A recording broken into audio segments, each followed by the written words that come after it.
Two identical conducting spheres P and S with the charge Q on each repel each other with a force 16 Newton. A third identical uncharged conducting sphere R is successively brought in contact with the two spheres. New force or pressure between P and S P உங்களுக்கு இன்னொன்று வந்துன்னா உங்களுக்கு இது வந்து S ஓகேவா ரெண்டுமே replace force 16 Newton கொடுத்துருக்காங்க. அது நம்ம force repulsive force between B and S வந்து எப்பிஎஸ்ன்னு கொடுத்துருக்கோம். ஜிஎஸ் ப்ரொபோஷனல் கியூ ஸ்கொயர் பிகாஸ் என்ன ரெண்டுமே சார்ஜ் Q1 Q2 ரெண்டுமே Qல Q1 Q2 ப்ராடக்ட் வருமா repulsive force Coulomb force dynamic force product சார்ஜஸ்னால Q Q ஸ்கொயர் வரும். அதுதான் இங்கே 16 நியூட்டன் கொடுத்துருக்காங்க.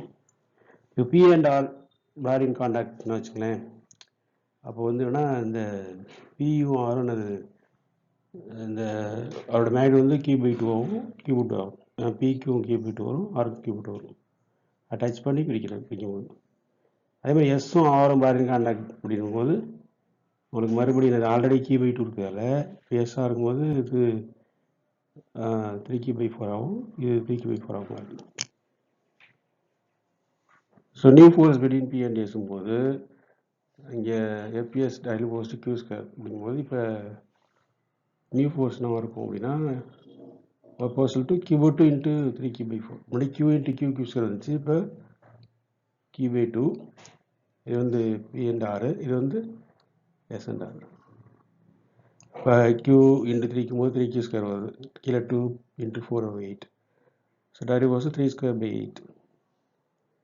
இப்போ ஆல்ரெடி நமக்கு என்னது உங்களுக்கு எப்பிஎஸ் வந்து உங்களுக்கு ப்ரொபோஷனல் டு Q ஸ்கொயர் இருக்கும்போது இந்த Q ஸ்கொயர் போல் என்ன பண்ணலாம், இந்த 16 நியூட்டன் போடலாம்.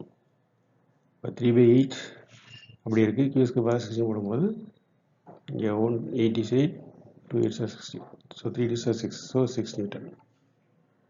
So option 2 6 Newton is the correct. Thanks for watching. Keep watching. Subscribe and share.